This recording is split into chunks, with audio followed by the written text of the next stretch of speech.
जय हिंद साथियों, स्वागत है आपका एक बार फिर से Kumar Gaurav current affair class notes में। और आप सभी के सामने आज मैं लेकर आया हूं 16 नवंबर 2022 के top most current affair class notes. तो आज का आपका जो पहले नंबर का क्वेश्चन है वो बहुत इंपॉर्टेंट है, क्योंकि पूरे एक पेज का पूरा एक क्वेश्चन है आपका आज का। इसमें बहुत सारे प्रश्नों पर आज हम चर्चा करेंगे, ठीक है। और ये सारे के सारे प्रश्न आपके विज्ञान से संबंधित होंगे, जो कि आपके लिए बहुत ज़्यादा इंपॉर्टेंट होंगे। तो इस सारे के सारे क्वेश्चन आपके बायोलॉजी से संबंधित हैं, ठीक है। शुरुआत करते हैं पहले क्वेश्चन से। विश्व मधुमेह दिवस कब मनाते हैं? तो आप सभी को पता है वर्ल्ड डायबिटीज डे आपका प्रत्येक 14 नवंबर को बनाते हैं। कब बनाते हैं? 14 नवंबर को। और 14 नवंबर को ही आपको पता है बाल दिवस बनाते हैं। क्या बनाते हैं? बाल दिवस। अब आप सभी को याद कैसे रखना है बाल दिवस और मधुमेह दिवस? तो आप सभी को यहाँ पर एक चीज़ पता होनी चाहिए कि बाल दिवस आपका कब बनाते हैं? 14 नवंबर को। ये तो आपको याद ही होगा। अब जो बालक होता है वो बहुत ज़्यादा क्या खाता है? चॉकलेट खाता है, और चॉकलेट खाने से उस बालक को क्या हो गई? मधुमेह हो गया। इस प्रकार से आपको दोनों के दोनों दिवस याद हो जाएंगे। एक तो आपका वर्ल्ड डायबिटीज़ डे है ना, और एक आपका बाल दिवस। अब जो आपका मधुमेह दिवस है 1991 से इसे बना रहे हैं, यानी पहली बार आपका 1991 में बनाया गया था। मधुमेह जो होता है वो आपका दो प्रकार का होता है, एक होता है टाइप फर्स्ट और एक होता है टाइप सेकंड, ठीक है। टाइप सेकंड में जो होता है जीवन शैली अनुसंतुलित हो जाती है ना, जिसमें आपको बहुत ज़्यादा आप क्या करने लगते हैं? जंक फूड खाने लगते हैं, व्यायाम करने में बहुत आनाकानी करते हैं। तो इस चक्कर में आपको क्या हो जाता है? मधुमेह हो जाता है, ठीक है। तो आप अगर अपनी जीवन शैली को बेहतर रखेंगे, उसे संतुलित रखेंगे, जंक फूड है ये कम कर देंगे खाना, और व्यायाम को ज़्यादा बढ़ावा देंगे, तो आप इस भयंकर बीमारी से निजात पा सकते हैं, है ना। और आप सभी लोग जानते हैं कि अभी वर्तमान में जो डायबिटीज़ है बच्चों को भी हो रही है ना। डायबिटीज़ एक बहुत बड़ी बीमारी बनती जा रही है भारत में और विश्व में। ये तो इससे क्या करना है? आपको बचना है, ठीक है। अपने जो ये सारे दिनचर्या हैं उनको कम करना है, ठीक है, और उनमें अपना कुछ फिजिकल एक्टिविटी आपको बढ़ानी है, ठीक है। तो ये सारी चीज़ आपको याद रखनी है। अब आपको पता है कि डायबिटीज़ जो होता है वो इंसुलिन हार्मोन की कमी के कारण होता है। जब इंसुलिन हार्मोन की कमी होती है तो यहाँ पर क्या बढ़ने लगता है? आपका ग्लूकोज बढ़ने लगता है, और ये डायबिटीज़ का आपका सबसे बड़ा मुख्य कारण है। इंसुलिन ये आपका कहाँ से निकलता है? तो अग्नाशय में एक बीटा ग्रंथि होती है, यहाँ से निकलता है। अग्नाशय क्या है? आप सभी लोग जानते हैं ये आपकी एक मिश्रित ग्रंथि है। कैसी? मिश्रित ग्रंथि है। और यहाँ पर आपको ये पॉइंट सारे किससे याद रखने थे? क्वेश्चन नंबर फर्स्ट से। अब आपके लिए कुछ महत्वपूर्ण प्रश्न, जैसे कि जैविक घड़ी क्या होता है? तो ये पीनियल ग्रंथि में आपकी जैविक घड़ी होती है। जिस प्रकार से आपको अगर लगातार आप 3-4 दिन 5 बजे उठ गए, तो अगले आने वाले दिनों में भी आपकी जो आँख है वो 5 बजे अब ऑटोमेटिकली खुल जाएगी। और एक गड़बड़ जो होती है आपकी वो हो जाती है कब पता है? वैसे आपको सारे दिन नींद आएगी, यानी शुक्रवार की रात तक आपको बहुत अच्छी नींद आएगी, और जैसे ही आपकी सैटरडे की नाइट आएगी उस दिन आपकी नींद खत्म हो जाएगी, यानी अगले दिन क्या होना होता है? संडे होता है, ठीक है। तो यहाँ पर भी आपको बहुत दिक्कत हो जाती है। संडे को आँख जल्दी खुल जाती है, लेकिन संडे को भी आँख जल्दी नहीं खुलनी चाहिए, है ना। तो ये सारे के सारे जो आपके हार्मोन होते हैं किस में पाए जाते हैं? जैविक घड़ी यानी पीनियल ग्रंथि में पाए जाते हैं। अब आप सभी को पता है कि जो आपकी ग्रंथि होती है सबसे बड़ी ग्रंथि आपकी लीवर ग्रंथि, यानी इसे हम यकृत भी कहते हैं। और ये कब प्रभावित होता है आपका? जब आपको पीलिया हो जाता है तब ये प्रभावित होता है, ठीक है। इसके बाद आप सभी को याद रखना है फाइट और फ्लाइट, ये आपकी कौन सी ग्रंथि है? एड्रिनल ग्रंथि। मास्टर ऑफ मास्टर ग्लैंड ये आपका हाइपोथैलेमस है, ठीक है, मस्तिष्क में पाया जाता है हाइपोथैलेमस। और मास्टर ग्लैंड ये आपकी पीयूष ग्रंथि है, ये भी आपकी कहाँ पर पाई जाती है? तो मस्तिष्क में मटर के दाने के आकार की होती है पीयूष ग्रंथि। अब आप सभी के लिए दीवाना सीरीज में क्या है? देखिए ये आपकी दीवाना सीरीज है, और जीएस का दीवाना सीरीज में आपको ये बहुत इंपॉर्टेंट और काम आने वाली चीज़ है। तो देखिए मित्रों, आप सभी के लिए क्या है खास? सबसे पहले आपको कुछ ऐसे रोगों को बताऊंगा जिनसे आपके अंग प्रभावित होते हैं, जैसे हैज़ा होता है, टाइफाइड होता है, पेसिच होती है, डायरिया होता है, तो इसमें आंत प्रभावित होती है। स्कर्वी और पायरिया में आपका क्या होता है? मसूड़े प्रभावित होते हैं। मधुमेह में अग्नाशय प्रभावित होता है। कालाजार में अस्थि मज्जा प्रभावित होता है। मलेरिया प्लेग में आपकी आरबीसी होती हैं, ठीक है, आरबीसी। इसके बाद आप सभी को याद रखना है निमोनिया और तपेदिक में ये फेफड़े होते हैं। और सार्स जो होता है आपका कोविड-19 का जो वायरस है, इससे भी आपके क्या होते हैं, फेफड़े प्रभावित होते हैं। अब आपको याद रखना है कि फफूंदी होता है यानी फंगस से होने वाले कौन कौन से रोग हैं। तो गंजापन है, एथलीट फूड है, दमा है, खाज है, दाद है, ये सब किससे होते हैं, फफूंदी से होने वाले रोग हैं। ठीक है, ये आपका क्वेश्चन नंबर फर्स्ट था, जहाँ पर आपको इन सभी बीमारियों के बारे में याद रखना है। ये छोटे छोटे पॉइंट ही आपको बहुत ज़्यादा नंबर दिलाएंगे। ठीक है, ये एफर्ट, ये सोच आपको कैसी लगी मुझे कमेंट बॉक्स में जरूर बताइएगा। ठीक है, और अभी तक अपने चैनल को सब्सक्राइब नहीं किया हो तो चैनल को सब्सक्राइब करिएगा, क्योंकि इसी तरीके से मैं पूरी वीडियो को आपको समझाने वाला हूँ और बहुत सारे जो क्वेश्चन हैं आपको कम समय में रिवाइज कराने वाला हूँ। ठीक है, आइए आगे बढ़ते हैं। क्वेश्चन नंबर 2 था आपका, ये भी आपके लिए अति महत्वपूर्ण प्रश्न है और आपसे पूछा गया था प्रसार भारती का मुख्य कार्यकारी अधिकारी। प्रसार भारती आप सभी लोग जानते हैं, प्रसार भारती के लिए जो एक्ट आया था वो 1997 का एक्ट आया था और हाल ही में इसके नए मुख्य कार्यकारी अधिकारी बनाए गए हैं, यानी इसके नए CEO बनाए गए हैं गौरव द्विवेदी। ठीक है, गौरव द्विवेदी ये किसके स्थान पर आए हैं, तो मयंक अग्रवाल के स्थान पर आए हैं। इनसे पहले कौन थे, तो इनसे पहले थे आपके शशि शंकर वेम्पति, है ना, शशि शेखर वेम्पति, आप सभी को याद रखना है। उसके बाद आपके मयंक अग्रवाल जी आए और मयंक अग्रवाल जी के बाद कौन आ गए हैं, आपके गौरव द्विवेदी जी। अब आप सभी को पता है प्रसार भारती ये 2 पार्टों में बटी हुई है आपकी, एक है आपका AIR और एक है आपका आकाशवाणी। पहले आपका AIR था, उसके बाद आपका आकाशवाणी आया।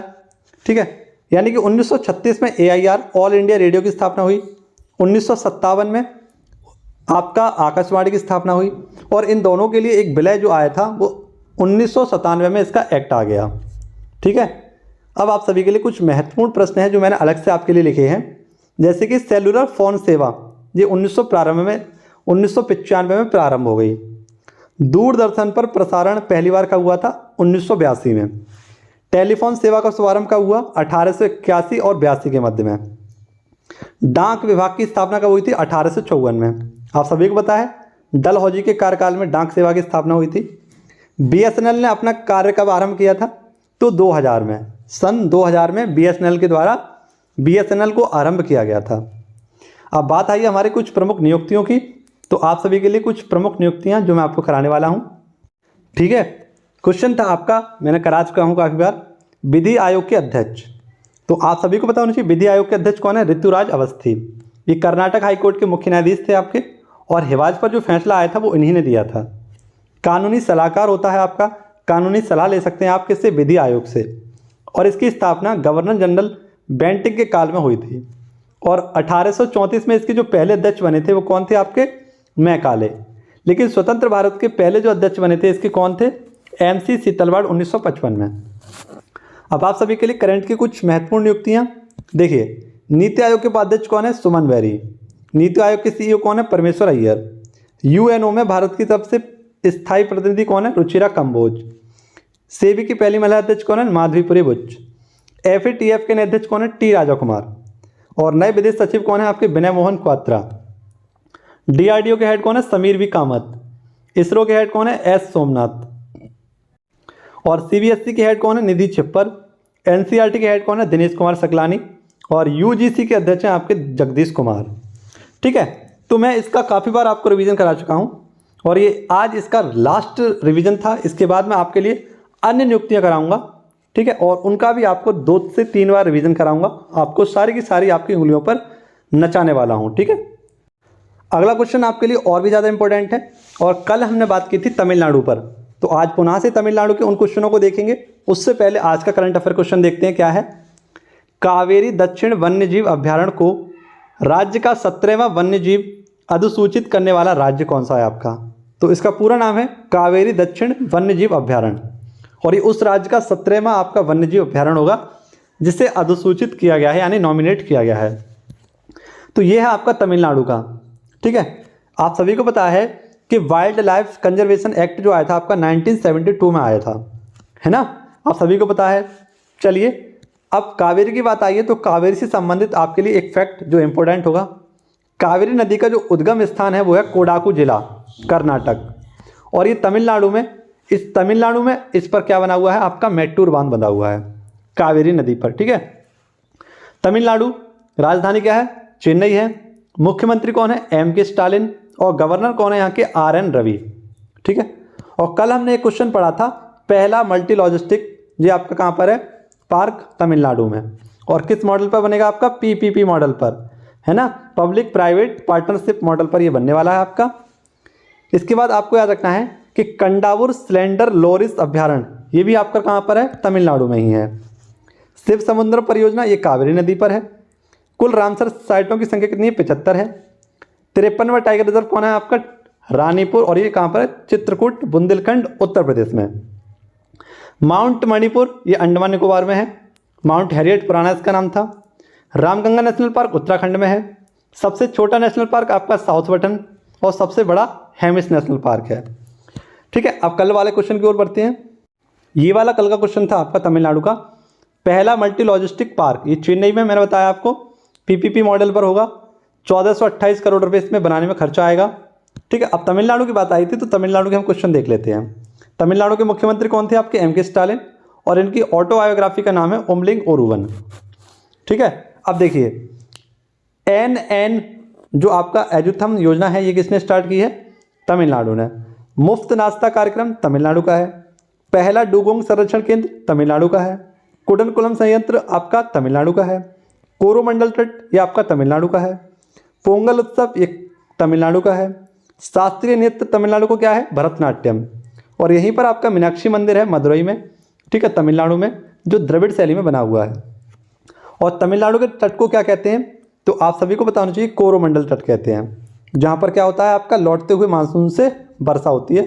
ठीक है, और तमिलनाडु में कौन सा जिला है जो पांडुचेरी का जिला स्थित है, कमेंट बॉक्स में बताइए कि तमिलनाडु में पुडुचेरी का कौन सा जिला पड़ता है, ये मुझे आप कमेंट बॉक्स में बता दीजिए। और वीडियो आपको जरा सी भी पसंद आ रही हो तो आप सभी लोग वीडियो को लाइक कर दीजिए, है ना, और नए चैनल पर आए हो तो इसे सब्सक्राइब कर लीजिए। क्वेश्चन नंबर 4 है आपका, दुनिया की सबसे लंबी नदी क्रूज सेवा। तो दुनिया की सबसे लंबी जो आपकी नदी क्रूज सेवा होगी, ये आपकी वाराणसी से लेकर डिब्रूगढ़ असम तक चलेगी। ठीक है, ये 3200 किलोमीटर की आपकी क्या होगी, क्रूज सेवा होगी।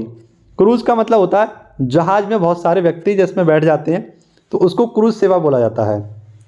तो ये हाल ही में आपकी कहाँ से, वाराणसी से स्टार्ट होकर कहाँ तक जाएगी, असम के डिब्रूगढ़ तक जाएगी। इसमें 80 पर्यटक बैठ सकते हैं एक बार में, और इनकी 50 दिन की यात्रा होगी। ठीक है, ये स्टार्ट कब होगा, तो स्टार्ट होगा आपका 10 जनवरी 2023 को। और कब तक ये, तो 1 मार्च तक अपनी इस यात्रा को पूरा कर लेंगे। ये कहाँ से स्टार्ट होगी, वाराणसी में, तो वाराणसी में रविदास घाट है, यहाँ से स्टार्ट किया जाएगा। और इसका नाम रखा गया है एमवी गंगा विलास। क्या रखा गया है, एमवी गंगा विलास। अब बात आई है किसकी मित्रों, सबसे लंबी क्रूज सेवा की। तो आप सभी को याद रखना है वाराणसी से डिब्रूगढ़ ये चलने वाला है। इसके बाद आपको याद रखना है अंडर वाटर मेट्रो, ये कोलकाता में स्टार्ट हुई है। वाटर मेट्रो ये आपकी कोची में स्टार्ट हुई है। डबल डेकर बस ये आपकी मुंबई में स्टार्ट हुई है। और नेशनल हाईवे वाटरवे, माफ करना, नेशनल वाटरवे फर्स्ट ये गंगा नदी पर है, और नेशनल वाटरवे सेकंड ये आपका ब्रह्मपुत्र नदी पर है। ये आपका प्रयागराज से हल्दिया के मध्य है, और ये आपका सादिया से धुबरी के मध्य है। ठीक है, यहाँ पर आपको ये याद रखना है।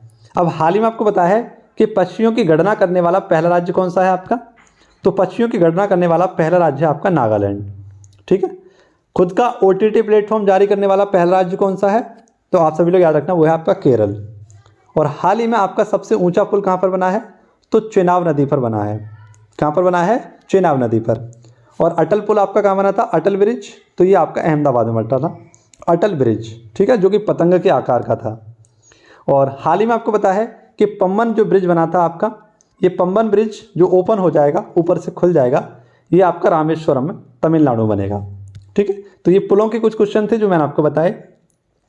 और नेक्स्ट क्वेश्चन आपके लिए बहुत ही इंपॉर्टेंट क्वेश्चन, ठीक है, इसके बारे में जान लेते हैं। इसके मैं आपको बहुत सारे फैक्ट बताऊंगा, इन सभी को आप अपनी कॉपी में नोट डाउन करना। ठीक है, क्वेश्चन है आपका, मेजर ध्यानचंद खेल रत्न अवार्ड 2022 इनकी घोषणा हो चुकी है, और ये दिया जाने वाला है किसको, शरद कमल को। किसको दिया जाएगा, शरद कमल। शरद कमल आपको बहुत अच्छे से याद होंगे, इन्होंने कॉमनवेल्थ गेम्स में सर्वाधिक आपके पदक जीते थे। ठीक है, कमेंट बॉक्स में बताइए इन्होंने कितने पदक जीते थे। ये टेबल टेनिस से आपके संबंधित हैं, और कॉमनवेल्थ गेम्स में आपके ध्वजवाहक भी थे शरद कमल। ठीक है, राष्ट्रपति द्रौपदी मुर्मू जी के द्वारा इन्हें दिया जाएगा। और जो आपके मेजर ध्यानचंद खेल रत्न अवार्ड हैं, ये किसकी सिफारिश पर दिए जा रहे हैं? तो एएस खान समिति है, एएस खान मिलकर समिति है, इनकी सिफारिश पर राष्ट्रपति के द्वारा दिए जाएंगे। ठीक है।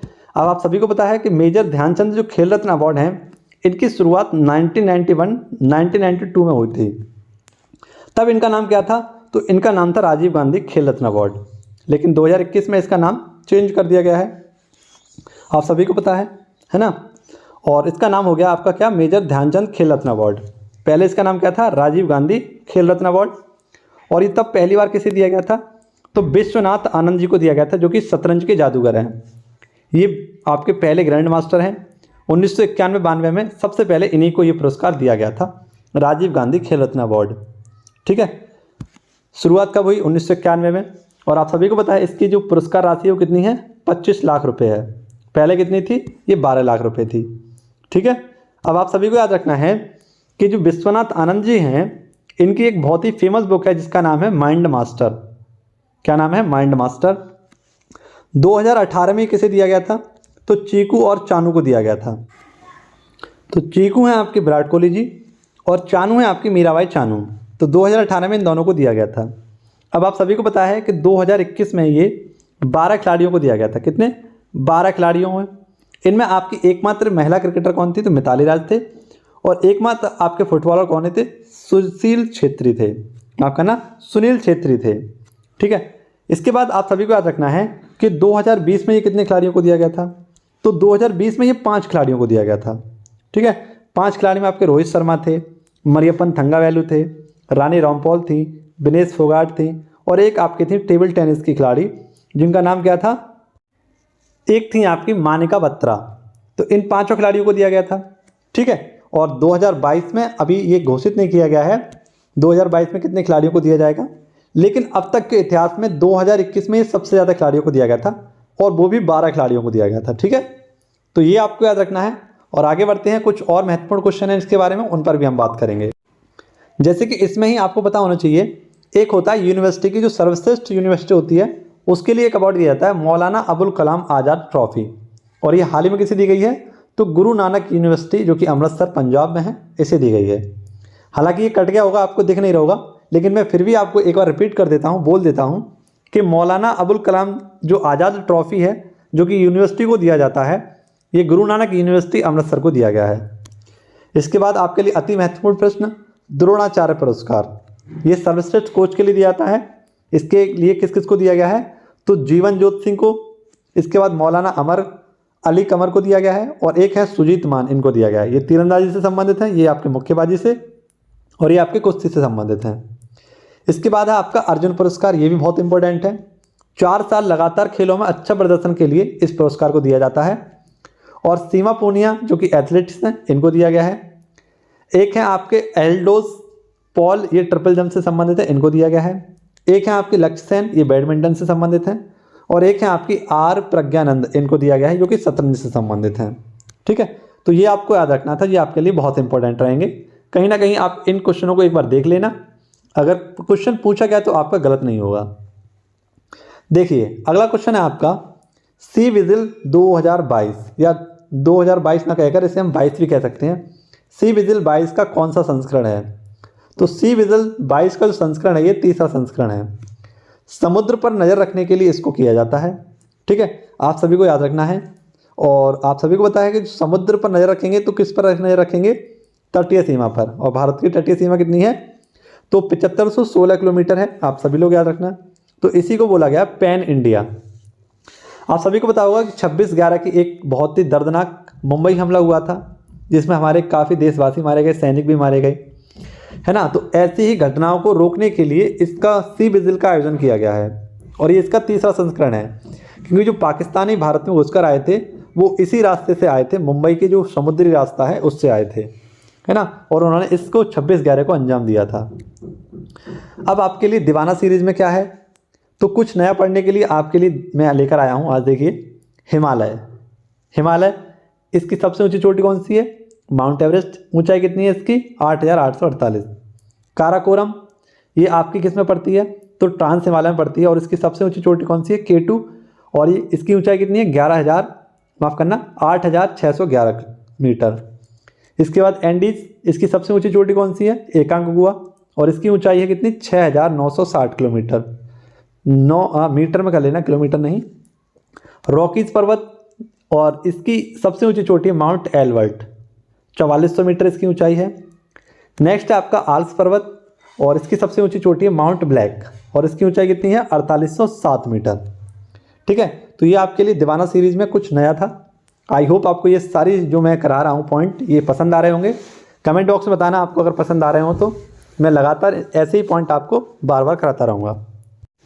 क्वेश्चन नंबर 7 है आपका, नेत्रहीन फुटबॉल महिला एशियाई, जिसे ओशिनिया चैंपियनशिप 2022 के नाम से भी जाना जाएगा, इसका आयोजन कहाँ पर होगा? कोच्चि में। ठीक है, तो नेत्रहीन फुटबॉल महिला एशियाई चैंपियनशिप है ये, कोच्चि केरल में इसका आयोजन किया जाएगा, है ना। नेत्रहीन मतलब जो होते हैं आपके ब्लाइंड। ठीक है, तो ये फुटबॉल का जो आपका एशियाई चैंपियनशिप है कोच्चि में इसको आयोजित किया जाएगा। अब कुछ आगामी खेल जो आयोजित किए जाएंगे, जैसे 5वां खेलो इंडिया यूथ गेम्स, ये आपका एमपी के 8 शहरों में होगा। तीसरा खेलो इंडिया यूनिवर्सिटी गेम, ये आपके यूपी के 4 शहरों में होगा। कबड्डी विश्व कप 2025, ये आपका वेस्ट मिडलैंड्स इंग्लैंड में होगा। 41वां अंतर्राष्ट्रीय पुस्तक मेले का आयोजन कहाँ किया गया? तो शारजहां यूएई में किया गया। फीफा वर्ल्ड कप 2022 कहाँ पर होगा आपका? कतर दोहा में। और राष्ट्रमंडल खेल 2026 ये आपके विक्टोरिया में होने वाले हैं। ठीक है, ये पॉइंट आप सभी को इससे याद रखने थे जो खेल से संबंधित थे आपके। अब आपको पता है कि हाल ही में वाटर मेट्रो ये कहाँ से स्टार्ट हुई थी? कोच्चि से।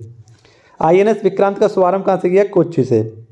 अरब सागर की रानी कौन है? तो ये आपकी कोच्चि है। टेलीमेडिसिन जो सम्मेलन है ये आपका कहाँ पर हुआ? कोच्चि में हुआ। और सोने की समान कीमत लागू करने वाला ये कौन सा राज्य है आपका? केरल। केरल में ही आपकी क्या पाई जाती है? साइलेंट वैली पाई जाती है। केरल की लोकसभा सीटें, केरल की राज्यसभा सीटें और केरल की विधानसभा सीटें कितनी हैं? तो लोकसभा सीटें हैं आपकी 21, माफ करना 20, राज्यसभा सीटें कितनी है? 9, और विधानसभा सीटें कितनी है आपकी? तो 141। ठीक है, मुख्यमंत्री कौन है? तो आप सभी लोग याद रखना, मुख्यमंत्री कौन है? पिनरई विजयन। और यहाँ के राज्यपाल कौन है? मोहम्मद आरिफ खान। कौन है? मोहम्मद आरिफ खान। केरल के द्वारा ही सबसे बड़ा वर्ल्ड एटलस जारी किया गया था। केरल के द्वारा ही आपका खुद का इंटरनेट लागू किया गया, और केरल के द्वारा ही आपको पता है कुबलंगी गांव जो है वो सैनिटरी पैड मुक्त कर दिया गया, है ना। सैनिटरी जो नैपकिन होती है उनको मुक्त कर दिया। इसके बाद आपका अगला क्वेश्चन बहुत ही लेटेस्ट और महत्वपूर्ण क्वेश्चन आप सभी के लिए। इसके बारे में बहुत ही कम बच्चों को जानकारी होगी, जिस किसी ने ये क्लास नहीं ली हो उनको शायद जानकारी ना हो, लेकिन आपके लिए बहुत इंपॉर्टेंट क्लास है। देखिए, आसियान का 11वां सदस्य देश के रूप में स्वीकृति सहमति जो व्यक्त की है, यानी आसियान में अब तक हमारे कितने? 10 देश थे, लेकिन 11वां जो देश बनने वाला है वो आपका होगा कौन सा? पूर्वी तिमोर। अब तक ये पूर्वी तिमोर था, लेकिन इस पूर्वी तिमोर का अब नया नाम हो चुका है। तो आप सभी को याद रखना है, इसका नाम है कौन सा? Timor Leste. इसका नया का नाम होगा तिमोर लेस्ते। एक्चुअली इसका नाम क्यों बदला गया है? देखिए, सबसे पहले पुर्तगालियों का इस पर अधीन था ये इसके बाद आप सभी को बताया पुर्तगाल के अधीन रहा 1975 तक, और उसके बाद ये इंडोनेशिया के अधीन रहा था 2022 तक। तो हाल ही में इसका नया नाम रख दिया गया है पूर्वी तिमोर का तिमोर लेस्ते, और इसकी राजधानी क्या है? दिल्ली। दिल्ली नहीं, इसकी राजधानी क्या है? दिल्ली। ठीक है, याद रखना। तो आप सभी को पता होना चाहिए ये आपका आसियान का 11वां देश बनेगा। ठीक है, अब बात आई है आसियान की। तो आसियान में कितने देश हैं आपके? 10। पहले आसियान समझ लेते हैं आसियान क्या है। तो आसियान की बैठक आपकी कहाँ पर चल रही है? कंबोडिया में, और यहीं पर ये डिसीजन भी लिया जाएगा कि पूर्वी तिमोर लिस्ट जो आपका है इसको क्या बनाया जाए? आपका 11वां देश बनाया जाए। इसकी फुल फॉर्म क्या है? तो association south east Asian nation इसकी फुल फॉर्म है। जो आपके इधर जो पूर्वी देश हैं इनका संगठन है, इसको बोला जाता है आपका आसियान। इसकी स्थापना कब हुई थी? 1967 में, और सदस्य देश अब तक इसमें कितने हैं? तो 10 देश हैं। इसका हेडक्वार्टर कहाँ पर है? तो जकार्ता इंडोनेशिया में है, और भारत इसका सदस्य देश नहीं है। लेकिन भारत और आसियान के संबंध के लिए 30 वर्ष हो चुके हैं। कितने? 30 वर्ष। 1992 से लेकर 2020 तक इसके संबंधों को 30 वर्ष पूर्ण हो चुके हैं। अब इसमें देश कौन कौन से वो मैं आपको याद कराता हूँ। देखिए, म्यांमार के बाद Thailand, Laos, Cambodia, Vietnam, Cambodia, ऐसा करके याद कर लेना। Myanmar, Thailand, Laos, Vietnam, Cambodia, Malaysia, Singapore, Brunei, Philippines और इंडोनेशिया। यानी एक बार में अगर आपको याद करना है तो फटाफट से एक गाने की तरह से याद कर लीजिए। Myanmar, Thailand, Laos, Vietnam, Cambodia, Malaysia, Singapore, Brunei, Philippines, Indonesia. तो इसे 4-5 बार जब आप बोलेंगे तो आपको ये सारे देश याद हो जाएंगे। जैसे कि आपके सार्क में कितने 8 देश हैं, मालदीव, श्रीलंका, भारत, पाकिस्तान, अफगानिस्तान, नेपाल, भूटान और आपका बांग्लादेश। तो इस प्रकार से आप सार्क के देशों को भी याद कर सकते हैं। तो क्वेश्चन नंबर 8 में आपको ये सारी बातें याद रखनी है, ठीक है। क्वेश्चन नंबर 9 है आपका, गूगल फॉर डूडल 2022 प्रतियोगिता का विजेता कौन है। तो गूगल फॉर डूडल, तो गूगल के लिए जो डूडल बनाया था वो बहुत ही बेहतरीन बनाया था और इसमें इसका विषय क्या था, 25 वर्ष बाद भारत। तो इस विषय के आधार पर इन्हें क्या दिया गया है, एक श्लोक मुखर्जी नाम के व्यक्ति हैं, कोलकाता के हैं ये, इन्हीं को गूगल फॉर डूडल के लिए प्रतियोगिता में विजेता ठहराया गया है, ठीक है। ये आप सभी को पता है गूगल के सीईओ कौन है, सुंदर पिचोई, माइक्रोसॉफ्ट के सत्या नडेला और अमेजॉन के हैं आपके एंडी जैसी। कुछ प्रमुख पुरस्कार आपके लिए मैं बता देता हूं, इनको आप याद कर लेना। जैसे कि हाल ही में यूनेस्को शांति पुरस्कार किसे दिया गया है, तो एंजेला मर्केल को दिया गया था। किसे, एंजेला मर्केल को। केरल, जो केरल आपका केरल के द्वारा नया पुरस्कार स्टार्ट किया गया है, केरल ज्योति पुरस्कार, कमेंट बॉक्स में बताइए किसे दिया गया है। काफ़ी बार मैंने इसका रिवीजन कराया है, केरल ज्योति पुरस्कार किसे दिया गया है। अगला क्वेश्चन आपका बहुत ही महत्वपूर्ण क्वेश्चन, क्वेश्चन नंबर 10 है, प्रख्यात विद्वान R.L. कश्यप का निधन। तो ये आपके क्या थे, गणितज्ञ थे। कौन थे मित्रों, गणितज्ञ थे आपके, और हाल ही में इनका निधन हो गया है। इन्होंने चारों वेदों को अंग्रेजी में अनुवाद किया था, ठीक है। ये भी इनकी एक बहुत बड़ी उपलब्धि थी और ये बहुत बड़े गणितज्ञ भी थे, ठीक है। अब गणित से संबंधित आपका एक पुरस्कार है एबल पुरस्कार, ये किसे दिया गया था, आपका डेविड सुलिवन को। और आपके लिए एक आज होमवर्क है जिसको आपको कमेंट बॉक्स में आंसर देना है। उससे पहले क्वेश्चन देख लेते हैं आपके कि चारों वेदों को इन्होंने अंग्रेजी में अनुवाद किया। 4 वेद कौन कौन से आपके, ऋग्वेद है ना, एक आपका यजुर्वेद है, सामवेद है, अथर्ववेद है। तो इन चारों वेदों में आप सभी को पता है प्राचीनतम वेद कौन सा है आपका, प्राचीनतम वेद है आपका ऋग्वेद, और जो आपका नवीनतम वेद है वो कौन सा है आपका, तो अथर्ववेद, ठीक है। और वेद त्रयी में कौन कौन से वेद शामिल हैं, तो आपके 3 वेद शामिल हैं, ऋग्वेद, यजुर्वेद और सामवेद, इसमें अथर्ववेद शामिल नहीं है। अब आप सभी के लिए एक चैलेंज है, और एक चैलेंज में आपको क्वेश्चन दिया जाता है जिसका आंसर आपको कमेंट बॉक्स में देना है। एशिया का नोबेल किस पुरस्कार को कहते हैं, एशिया का नोबेल किस पुरस्कार को कहते हैं। और जितने भी भाइयों को अगर पता होगा तो इसका आंसर आप सभी को कमेंट बॉक्स में देना है, ठीक है। इसके बारे में जितने भी पॉइंट आपको पता हो इसमें लिखकर मुझे बताना। ये आपके लिए एक चैलेंजिंग क्वेश्चन है, ठीक है, जिसका आंसर आपको देना है। तो चलिए आगे बढ़ते हैं गौरव सीरीज के तांडव की ओर। इसमें आपके कुछ साइंस के क्वेश्चन रहेंगे, ठीक है। जैसे कि आपसे मैं अगर पूछूं त्वरण की इकाई क्या है, तो मीटर प्रति सेकंड स्क्वायर। वेग की इकाई क्या है, मीटर प्रति सेकंड। ऊर्जा का मात्रक क्या है, जूल। विद्युत आवेश का मात्रक क्या है, कूलाम। ज्योति तीव्रता का वेग क्या है, तो इसका जो आपका मात्रक है वो क्या है आपका, कैंडेला। इसके बाद तरंग दैर्ध्य, ये एंगस्ट्रॉम। जहाज़ों में क्या मापने के लिए इको लोकेशन का उपयोग किया जाता है, तो इको लोकेशन का प्रयोग किया जाता है पानी की गहराई मापने के लिए। इसमें आपका सोनार सिस्टम, इसकी फुल फॉर्म क्या होती है, साउंड नेविगेशन एंड रेंजिंग। और रडार की फुल फॉर्म क्या होती है, रेशियो डिटेक्शन एंड रेंजिंग। इसके बाद एनीमोमीटर, ये हवा की गति नापती है। इसके बाद सिस्मोमीटर, ये भूकंप का मापन करती है। एडिपोस्कोप, ये सिनेमा के चित्रों का पर्दा पर डालती है। मोनोमीटर, ये गैस का घनत्व मापती है। और बैरोमीटर आपका वायुदेव का मापन करता है। और द्रव्यमान बराबर आपका क्या होता है, बल बट्टे त्वरण, जिसे हम क्या कह सकते हैं, F बराबर ma कह सकते हैं, यानी बल बराबर द्रव्यमान गुणा त्वरण, इसे हम बोल सकते हैं। अगला क्वेश्चन आपका एसिड में पाए जाने वाला तत्व, तो ये कौन सा है आपका, हाइड्रोजन। जैसे HCl, HNO3, H2SO4, इन सभी एसिडों में क्या पाया जाता है आपका, हाइड्रोजन जरूर पाया जाएगा। नेक्स्ट है आपका NaCl, नमक बना है कैसे, तो एक मौजूद अम्ल और एक क्षार से। जैसे कि आपको दिख रहा है ये रिएक्शन NaOH प्लस HCl, और जब इसकी रिएक्शन कराएंगे तो NaCl प्लस H2O बना। तो इसमें जो Na था आपका वो क्षार था और H क्या था आपका, अम्ल था। pH स्केल पर देखें तो ये आपका pH स्केल होता है। और ये 0 से आपका 14 अंक तक होता है। मध्य में इसका क्या होता है, उदासीन यानी कि 7। तो इधर वाले को आप क्या बोलते हैं, अम्ल बोलते हैं, और इधर वाले को क्षार बोलते हैं। अगर मैं आपसे बोलूँ किसी यौगिक का मान 7.8 है, 7.8 है, तो ये क्या होगा, आपका क्षारीय होगा, आपका अम्लीय होगा, उदासीन होगा, या इनमें से कोई नहीं।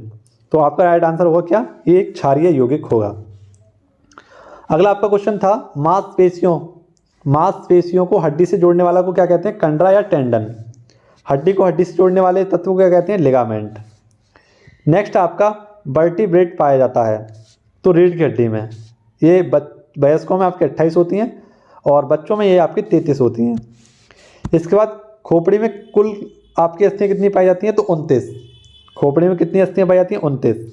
देखिए इनका बंटवारा करते हैं। 14 तो आपकी चेहरे की होती हैं, ठीक है। एक आपकी जीभ में हड्डी पाई जाती है, जी हाँ, जीभ में भी आपकी एक हड्डी होती है, ठीक है। कहते हैं सभी लोग कि मांस की हड्डी है, कुछ भी मुंह से निकल जाता है, लेकिन मांस की नहीं होती, उसमें एक हड्डी भी होती है। इसके बाद आपको याद रखना है, चेहरे पर ये आपकी चपटी हड्डी की खोपड़ी होती है 8, और 6 होती हैं आपकी कान में, 3 इधर वाले में, 3 इधर वाले में, तो टोटल कितनी होगी, 6। इनका नाम क्या होता है तीनों का, तो एक का नाम होता है स्टेपिच, एक का नाम होता है इंकस, इसे अमर हड्डी कहते हैं, और एक होती है आपकी मैकस, ठीक है। और जो जीभ में हड्डी पाई जाती है उसे क्या बोलते हैं, हायोड। क्या बोलते हैं, हायोड। तो ये आपके कुछ क्वेश्चन थे जो आपके विज्ञान की सीरीज से संबंधित थे, है ना। और आई होप आपको पूरी वीडियो अच्छी लगी होगी, पसंद आई होगी, मेरा कंटेंट, मेरे द्वारा पढ़ाए जाने वाले एक एक क्वेश्चन आपको अच्छा लगा होगा, है ना। और कम समय में तो आपका बहुत ही बेनिफिट हो रहा है, 20 या 30 मिनट में आपकी पूरी वीडियो ख़त्म हो जाती है। तो जितने भी मेरे साथी दिल से जुड़े हुए हैं, वीडियो को लाइक कर देना, और जितने भी मेरे साथी चैनल पर नए आए हों वो चैनल को सब्सक्राइब कर लेना। पूरी वीडियो को एक बार देख लीजिए आप ये, और बजाना आए तो आप चैनल को डिसलाइक कर दीजिए, वीडियो को डिसलाइक कर दीजिए, और मज़ा आए तो वीडियो को लाइक ज़रूर कीजिए। तो मिलना होगा आपसे अगली वीडियो में। जय हिंद, जय भारत। खुश रहिए, मस्त रहिए, व्यस्त रहिए और पढ़ते रहिए।